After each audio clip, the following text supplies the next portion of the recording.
Misha, we just want to ask you a little bit about your new 80-mile-an-hour downhill speed record and what that day was like, where your location was, where you were riding, and how many runs it took you to accomplish that. It's in a magical road in the middle of Colorado somewhere, and I did about 20 runs.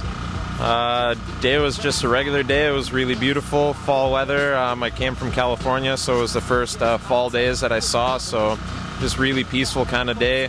Really relaxed and just happy. I had my birthday earlier that week, so it was just kind of a late birthday present, and just going fast.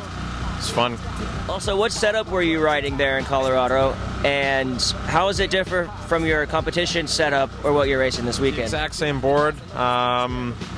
30 degrees up front, 20 degrees in the back, and yeah, same setup that I use. Me and my business partner Fred, we're doing GMR skateboards and Ronin trucks. And then I have Seismic wheels for my wheel sponsor, and I'm riding a drop-through GMR skateboard, about 31-inch wheelbase, 186mm wide Ronin trucks that have a special support pin that really cuts out a lot of slop in the hanger, and then 76mm Seismic hot spots. I run a split durometer, 80 in the front, 77 in the back. Being such an integral part of the IGSA circuit, I wanted to get your opinions on North America versus European racing. In Europe, it just seems a lot more organized. I still kind of, in a way, see the North American kind of circuit as the Wild West, as far as like not really being fully organized in the same kind of direction. But in Europe, the prime example is the French circuit. They have an actual membership which they pay entry like membership dues into, and that gives them like a certain level of like insurance. So if they ever get injured, then they get paid out a little bit. It's not much, but it's a start, and they have enough of a circuit kind of going that they have their own French championship, and that's kind of the prime example that everybody should maybe be in a way following. But having an organized kind of racing system and a focused kind of goal is pretty nice to have, I'd say.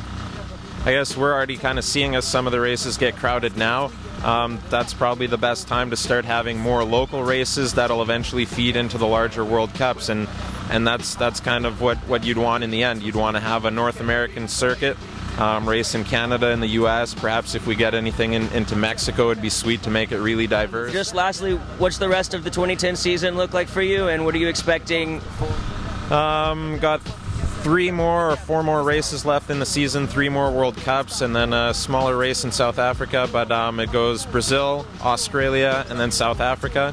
And really looking forward to these next races. Definitely looking forward to Brazil, and these next races are one of my favorites. They're in a way more in my favor, hopefully, as far as the course layout goes. So I'm looking forward to that. Finally dialed in my gear. And then as far as 2011, really looking forward to putting our product together for GMR skateboards and Ronin trucks, and hopefully rolling out with something for the public. It's Misha Urban for Push Culture News. We're in Picton, Ontario at the Canadian Nationals.